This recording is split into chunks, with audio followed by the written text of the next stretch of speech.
जैसा कि आप सभी को मालूम है कि अभी बिहार के इलेक्शन है जो कि आने वाले हैं। लेकिन पिछले 20 सालों में बिहार में क्या बदला है, उसके बारे में हम लोग एक डाटा है जो कि देखने वाले हैं। हम लोग मेजरली 6 मुद्दों के बारे में बात करेंगे। Health and empowerment, second SDI, third पर capita state domestic product, fourth employment, fifth education related indicators और सिक्स्थ इन्वायरमेंट इंडिकेटर्स। तो इन 6 इंडिकेटर में बिहार आज कहाँ पर स्टैंड करता है, पिछले 20 सालों में क्या बदला है, उसके बारे में हम लोग बात करेंगे। वैसे तो खैर मैं अगर आपको क्रक्स ऑफ द स्टोरी बताऊं तो पिछले 20 सालों में बिहार में कुछ भी नहीं बदला है। 2005-6 की इंडेक्स, 2015-16 का इंडेक्स और 2019 से 21 का इंडेक्स अगर हम देखें तो सब जगह रैंकिंग जो है वो इंडिया के लास्ट स्टेट के इंडिया के जो लास्ट स्टेट है उसी के अंदर में आपको देखने को मिलती है। जैसे कि सबसे पहले अगर मैं हेल्थ एंड वुमेन एम्पावरमेंट की बात करूं तो 6 इंडिकेटर नॉर्मली आप देखते हैं। जैसे कि फीमेल की पॉपुलेशन जो 6 साल और उससे अबव स्कूल में जा रहे हैं, ऐसे जो है वो इंडिया में बिहार की रैंकिंग है 28 आउट ऑफ 29 स्टेट्स। 20 से 24 साल की उम्र में महिलाओं की शादी की बात करें तो ऐसे में भी 28 रैंक है आउट ऑफ 29। वैसे इन्फेंट मोर्टेलिटी रेट के बारे में बात करें तो 29 स्टेट्स में बिहार की रैंकिंग है 27। केरला टॉप पर है। स्टंट चिल्ड्रन जो हाइट फॉर एज परसेंटेज जब हम देखते हैं तो उसमें इंडिया में लास्ट में है Bihar 29 out of 29। Wasted children यानी कि वेट कितना है हाइट के अकॉर्डिंगली।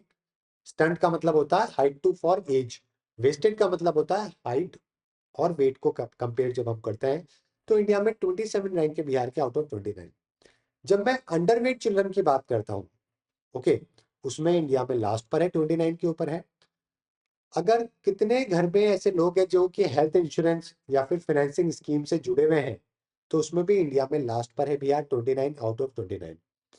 इसके अलावा सैनिटेशन फैसिलिटीज यूज करने में भी इंडिया में आज लास्ट पर है बिहार 29 आउट ऑफ 29। अब बात करते हैं एचडीआई की, human development index. Kerala India में टॉप पर है और एचडीआई में बिहार इंडिया में लास्ट नंबर के ऊपर है 27 out of 27। Per capita net state domestic product की बात करें तो उसमें भी इंडिया में लास्ट में है 25 आउट ऑफ 25। तेलंगाना जो है वो नंबर 1 के ऊपर है। एम्प्लॉयमेंट की बात करते हैं चलिए, तो जब हम सर्विस सेक्टर की बात करते हैं तो बिहार की रैंकिंग है 21 आउट ऑफ 29। केरला टॉप पर है, हरियाणा सेकंड पर है। वैसे ही मैन्युफैक्चरिंग सेक्टर में बात करें तो 29 स्टेट्स में 23rd पोजीशन है बिहार की। गुजरात नंबर 1 पे, फिर वेस्ट बंगाल है।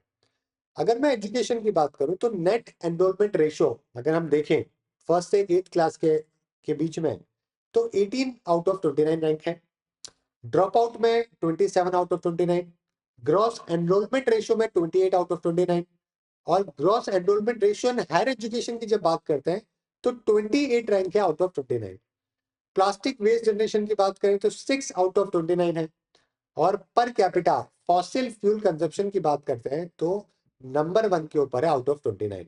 तो यानी कि जो मैंने आपको ये 6 टेबल के अंदर मैंने आपको women and empowerment, SDI, per capita state domestic product, employment, education, environment index, इन सब में जब मैंने आपको 10-15 पॉइंट बताए हैं, यहाँ पर कहीं पर भी पिछले 20 सालों के अंदर बिहार में कोई डेवलपमेंट देखने को नहीं मिला है। स्थिति जस की तस है। अब आने वाले इलेक्शन के अंदर कौन से मुद्दे के ऊपर वोट डाला जाएगा और क्या आने वाले 5 साल में स्थिति बदलेगी, ये आप ही लोग हैं जो कि बिहार से हैं वही बता सकते हैं। कमेंट करके मुझे जरूर बताइएगा कि आपको क्या लगता है कि कौन सी पॉलिटिकल पार्टी, कौन से लीडर्स और ऐसे क्या इनिशिएटिव बिहार को लेने चाहिए जिससे ये मुद्दा है जो कि हाईलाइट में आए और साथ में इन मुद्दों के ऊपर है जो कि बिहार का इलेक्शन लड़ा जाए। Thank you everyone.